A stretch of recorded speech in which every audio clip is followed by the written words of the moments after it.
The stack of folders hit my desk so hard that my stapler jumped off the edge and clattered onto the floor. I flinched, my heart hammering against my ribs as Nathan Crowder loomed over me, his face twisted with that familiar expression of controlled rage. "If you walk out that door before finishing all of this, don't bother coming back on Monday," he snarled, his finger jabbing toward the pile of work he'd just dumped in front of me. I stared at the clock on my computer screen. 9:47 p.m. Saturday night. The office was empty except for the two of us. Every single one of my coworkers was home with their families, eating dinner, watching movies, living their lives.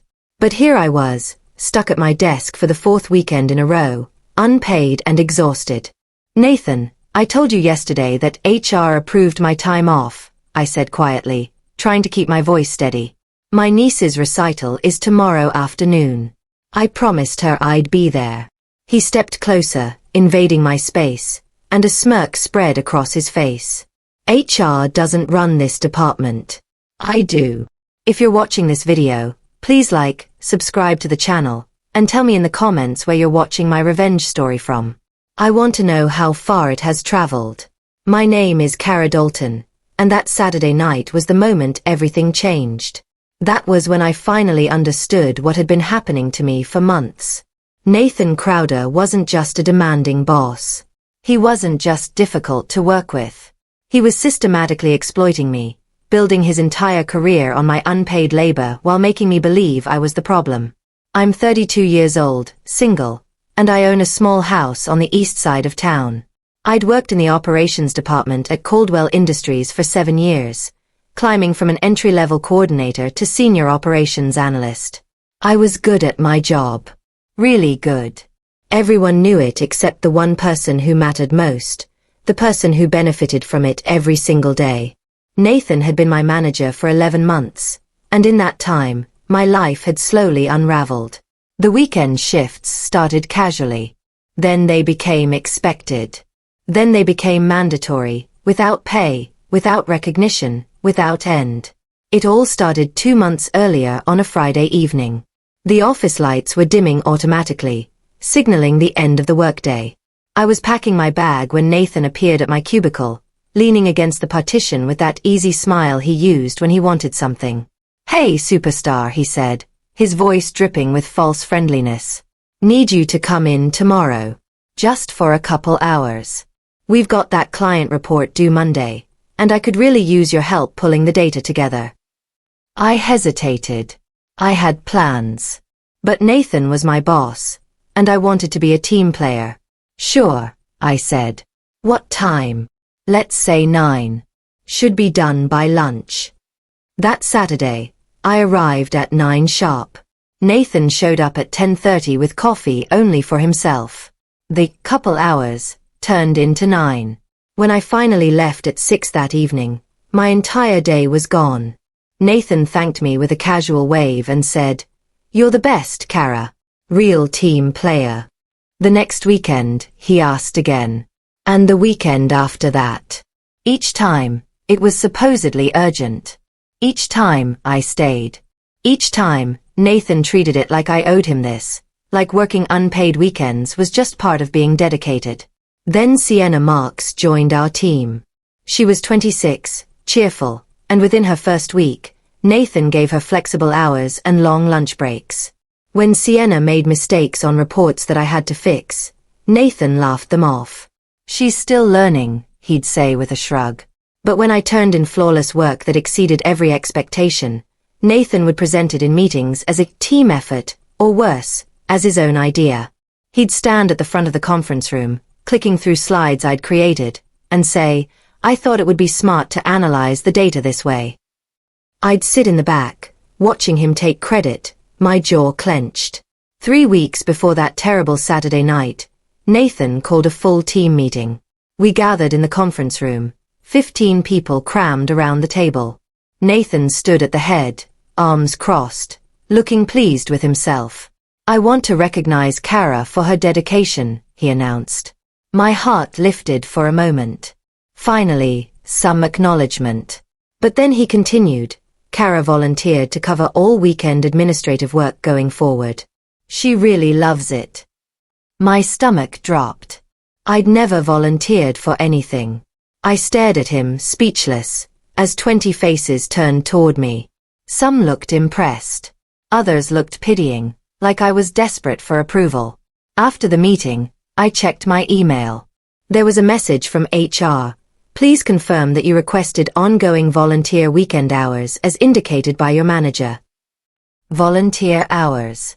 My hands shook as I read those words. Nathan had submitted requests in my name.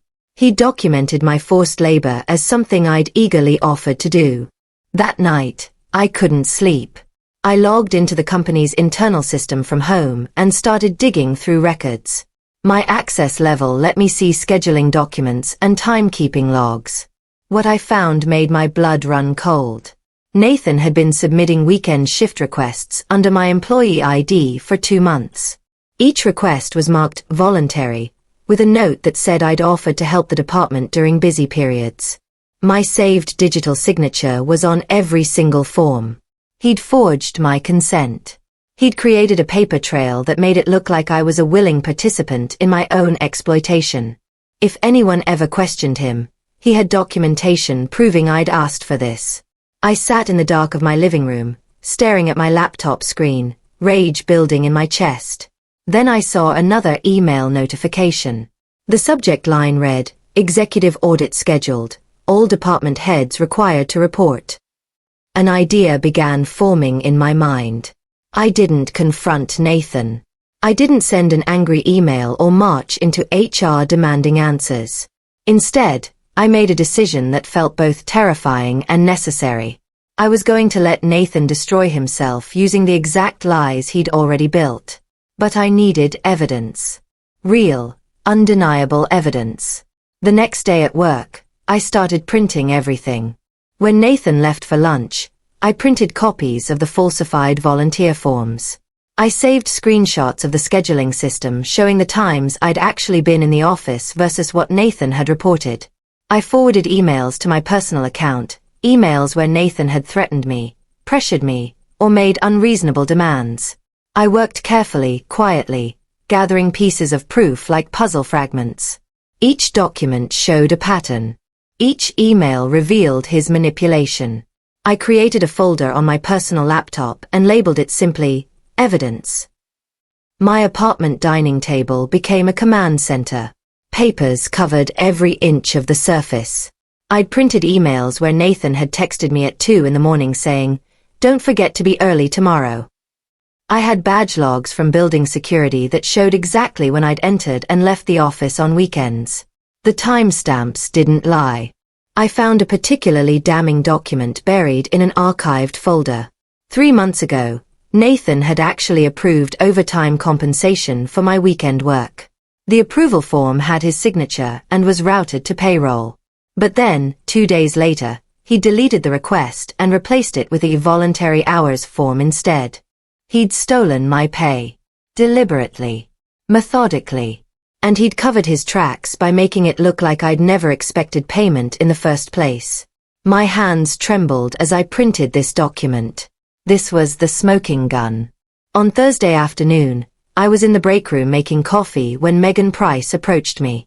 Megan worked in our department but reported to a different manager. She was quiet, kept to herself, and we'd never been particularly close. "Kara," she said softly, glancing around to make sure we were alone. "Can I talk to you about something?" I nodded, and she took a breath. "Nathan. He did the same thing to me last year. Before he was your manager, he supervised our project team temporarily. He made me stay late, work weekends, told me it was necessary for my career development." Her eyes were glassy. "I was too scared to report him. But I know what he's doing to you. And if you ever decide to do something about it, I'll back you up." My throat tightened. I wasn't alone. Nathan had a history of this. "Thank you," I whispered. "That means everything." Saturday night came again. I'd known it would. Nathan had sent me an email Friday afternoon. "Need you tomorrow. Big presentation prep for the audit. Mandatory." So there I was, sitting at my desk at 9:47 p.m., staring at the stack of folders he'd just slammed down in front of me. The office was silent except for the hum of the air conditioning and the occasional sound of Nathan pacing in his office. I typed slowly, deliberately, each keystroke a quiet promise to myself. I wasn't going to let him win this time. I wasn't going to stay silent anymore. My phone buzzed. An email notification. The sender was anonymous, the subject line blank. I opened it carefully. The message was short. Nathan is lying to the executives about your output. He's claiming your work as his own in the audit report. I looked toward Nathan's office. Through the glass wall, I could see him hunched over his computer, probably polishing that very report. My pulse quickened. I needed to see that report. During one of Nathan's many bathroom breaks, I slipped over to the shared network drive and opened the folder labeled Executive Audit Materials. There it was, a presentation file titled Department Performance Review, Nathan Crowder. I opened it. Slide after slide showcased charts, graphs, and metrics, all demonstrating our department's record-breaking productivity over the past year. Revenue had increased. Efficiency had improved. Client satisfaction was at an all-time high. And in every single slide, Nathan positioned himself as the mastermind. My strategic initiatives led to a 34% increase in processing speed. My leadership resulted in 0 missed deadlines. My team's dedication to weekend productivity has been exceptional. Almost every number, every success, every achievement he was claiming came directly from my work. My analysis. My reports. My sacrificed weekends. I felt sick. This was his plan all along. Use me, break me, and then take all the credit while I stayed invisible. Nathan stormed out of his office again, his face red. Why are you so slow today? Your generation can't handle pressure. Back when I started in this industry, we worked twice as hard and never complained. I bit the inside of my cheek, forcing myself to stay silent. Every insult, every condescending remark, every dismissive comment, I swallowed them all. I'd been swallowing them for months, choking on my own frustration. Around 10:30, Nathan picked up his phone and ordered food. Yeah, 2 orders of the steak special. And add a dessert for one of them. He hung up and glanced at Sienna's empty desk. She'd been allowed to leave hours ago. The food arrived 20 minutes later. Nathan grabbed both bags and walked into his office without a word. He'd ordered dinner for himself and presumably for Sienna tomorrow. But nothing for me. I'd been there for over 12 hours, and he hadn't offered me so much as a glass of water. At 11:15 p.m., I'd had enough. I saved my work, closed my laptop, and started packing my bag. Nathan's office door flew open. Where do you think you're going? His voice was sharp, accusatory. I turned slowly, meeting his eyes with a calmness I didn't feel. I'm heading home. You'll get the files Monday. His face turned purple, veins bulging in his neck. Excuse me. I didn't say you could leave. We have work to finish. I've been here since 9 this morning, Nathan. 14 hours. I'm done for tonight. He stepped closer, his finger pointing at my chest. If you walk out that door, you're finished here. Do you understand me? Finished. I looked at him, really looked at him, and for the first time, I didn't feel afraid. I felt steady, prepared. I picked up my bag and walked toward the exit. Behind me, Nathan shouted something, but I didn't turn around. I pushed through the door and left. I expected panic when I got home. I expected fear, regret, maybe even the urge to call Nathan and apologize. But as I sat on my couch in the quiet of my living room, I felt none of those things. Instead, I felt a strange, powerful calm. I opened my laptop and pulled up the email I'd been drafting all week. It was addressed to the executive audit team, specifically to the VP of Operations, Malcolm Hendricks. The subject line read, Urgent, documentation regarding department reporting accuracy. I attached everything. The falsified volunteer forms. The deleted overtime approval. The badge logs proving when I'd actually worked. The emails showing Nathan's threats and manipulation. Megan's written statement, which she'd sent me earlier that day. And finally, a detailed timeline explaining exactly what Nathan had been doing for months. I read through the email one more time. Then, at 12:03 a.m., I hit send. There was no going back now. I closed my laptop, climbed into bed, and for the first time in weeks, I slept soundly. Sunday morning, I woke up to 17 missed calls and a string of furious text messages from Nathan. Where are the files? You're making a huge mistake. Call me immediately. I deleted every single one without responding. Instead, I spent the day organizing my evidence even further. Megan came over in the afternoon, bringing her own documentation of Nathan's behavior from the previous year. We sat at my dining table, going through everything methodically, making sure our stories aligned and our proof was airtight. Do you think they'll actually do something? Megan asked quietly, staring at the piles of paper. I don't know, I admitted. But at least we're trying. My phone buzzed. A text from an unknown number. Kara, this is Sienna. Can we meet? I need to talk to you. It's important. I showed Megan the message. She raised her eyebrows. That's interesting. I texted back, coffee shop on Main Street. 2 o'clock. The reply came instantly. I'll be there. Sienna looked terrible. Her eyes were red and puffy, her hands shaking as she wrapped them around her coffee cup. We sat in a corner booth, away from other customers. I didn't know, she said immediately, her voice breaking. I swear, Kara, I didn't know what he was doing to you. I waited, letting her continue. Nathan's been. He's been using me too. Not the same way, but he's been making me cover for his mistakes, fix his errors, and he promised me promotions that never came. He said we were a team, that we had to stick together. She wiped her eyes. But last week, I found something on his computer. I wasn't snooping, I swear. He asked me to print a document, and when I went to the shared printer, there were other files in the queue. She pulled a flash drive from her purse and slid it across the table. There's an audio file on here. You need to hear it. My heart pounded as I pocketed the flash drive. What's on it? Just listen, Sienna whispered. And I'm sorry.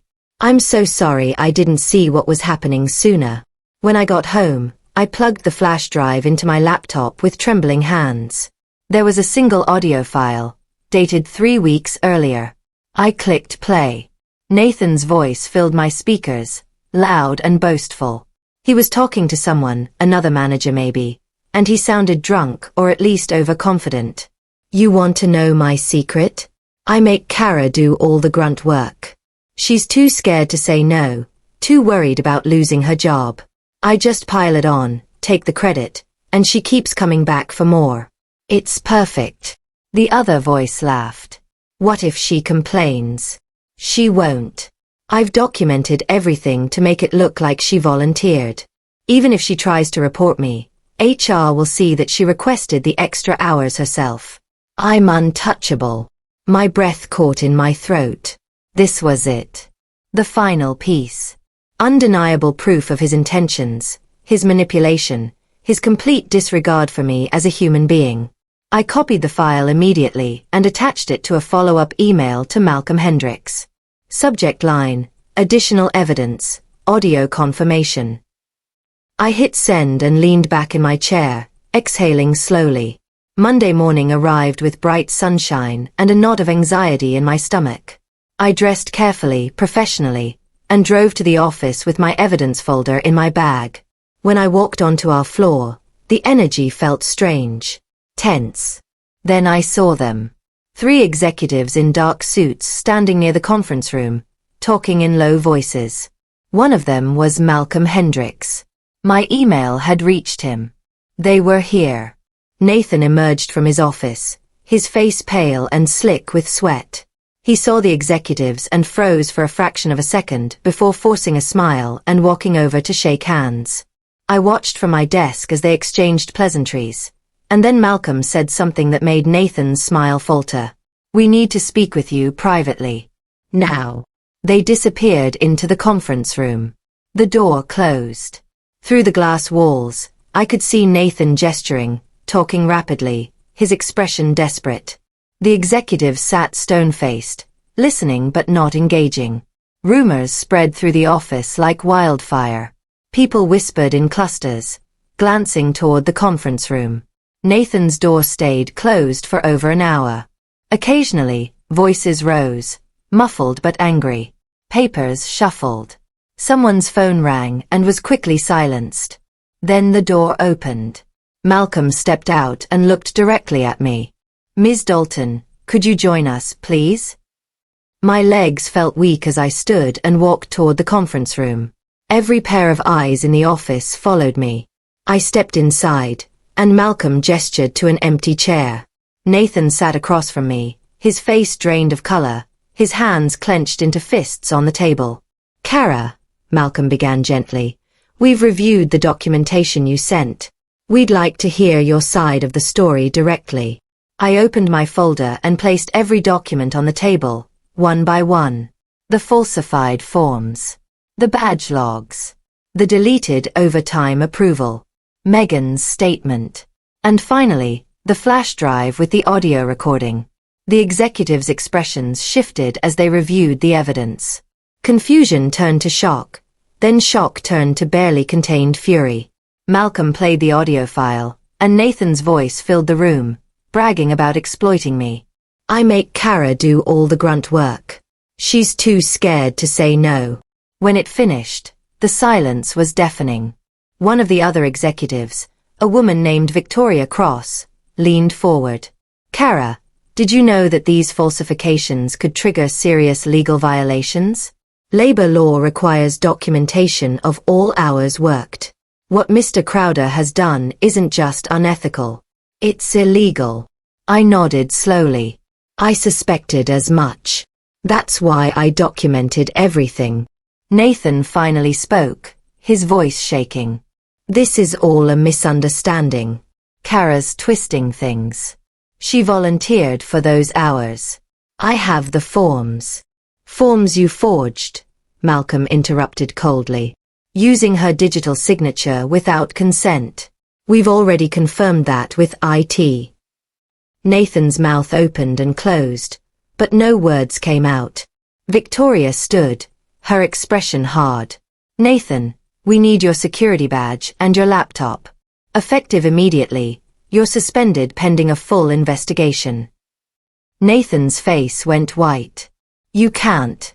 This is ridiculous. I've been with this company for 12 years, Malcolm finished. "And in that time, you've built a reputation we're now discovering was based on exploiting your staff and falsifying records. You're done here." Nathan turned to me, his eyes wild. "You did this. You sabotaged me." I met his gaze calmly. "No, Nathan. You did this to yourself." Security appeared at the door. The entire office had gathered outside the conference room, watching through the glass walls. Nathan stood slowly, his legs unsteady, and walked toward the door. He didn't look at anyone. He kept his head down, muttering under his breath, "This isn't happening. This can't be happening." But it was. And everyone saw it. After Nathan was escorted out, Malcolm and Victoria asked me to stay. HR Director Patricia Ramsey joined us, her expression serious but kind. "Kara," Patricia began, "on behalf of Caldwell Industries, I want to apologize. This should never have happened. We failed you, and we take full responsibility." I nodded, unsure what to say. Malcolm cleared his throat. "We've reviewed your work output over the past year. The audit team specifically noted that the majority of the department's success metrics were directly attributable to your contributions. Nathan took credit, but you did the work." He slid a folder across the table. "We'd like to offer you an interim leadership role while we conduct a full review of the department. This would come with a significant salary increase, back pay for the hours you worked unpaid, and a formal apology in your personnel file. I stared at the folder, my throat tight. You're offering me Nathan's job? We're offering you the role you should have had months ago, Victoria said gently. I opened the folder. The contract outlined everything. The new title, Senior Operations Manager, a 40% salary increase, and a one-time payment of $18,000 representing back pay for unpaid weekend hours. My hands shook as I read through the terms. There's no pressure, Patricia said quickly. If you need time to think. I'll sign, I interrupted. I'll sign right now. Malcolm smiled, a genuine expression of relief and respect. Welcome to leadership, Kara. When I walked out of the conference room, the entire office erupted in quiet applause. Megan rushed over and hugged me tightly. Sienna stood nearby, tears streaming down her face, giving me a thumbs up. Even people I barely knew were smiling, nodding their approval. For the first time in nearly a year, I felt seen, valued, respected. I wasn't invisible anymore. I wasn't just the person who did the work while others took the credit. I was the leader. The rest of that week passed in a blur of meetings, introductions, and reorganization. I moved into Nathan's old office, though I had it completely redecorated. I didn't want any trace of him lingering. The department rallied around me, energized by the change in leadership. Megan became my right hand, helping me implement new policies around work hours, overtime approval, and transparent credit for contributions. Sienna transferred to a different team where she could grow without toxic influences. People started leaving at reasonable hours. Morale improved dramatically. On Friday afternoon, Malcolm stopped by my office. I wanted you to know that Nathan officially resigned this morning. He's agreed not to contest the findings in exchange for avoiding formal termination on his record. I nodded. It was over. Really over. There's one more thing, Malcolm continued. The audit team was so impressed with your documentation and professionalism through this process that they've requested you lead a new compliance initiative starting next quarter. Interested? I smiled. Absolutely. 6 months later, I stood in front of the executive board presenting the results of our new compliance program. Morale was up. Turnover was down. Productivity had increased without anyone working unpaid overtime. We'd implemented transparent reporting systems that prevented the kind of exploitation Nathan had built his career on. After the presentation, Victoria approached me. You've transformed that department, Kara. We made the right choice promoting you. I thought about that terrible Saturday night, the moment Nathan slammed those folders on my desk and threatened my job. I thought about the fear, the exhaustion, the feeling of being trapped. And then I thought about the decision I'd made to fight back quietly, strategically, with evidence instead of emotion. Sometimes the quietest voice in the room ends up being the loudest after all. Not because it shouts, but because it speaks the truth clearly, calmly, and undeniably. I'd found my voice. And I wasn't going to let anyone silence it again. I'd love to hear your thoughts. What would you have done in such situation? Please share below and subscribe to this channel for more stories like mine.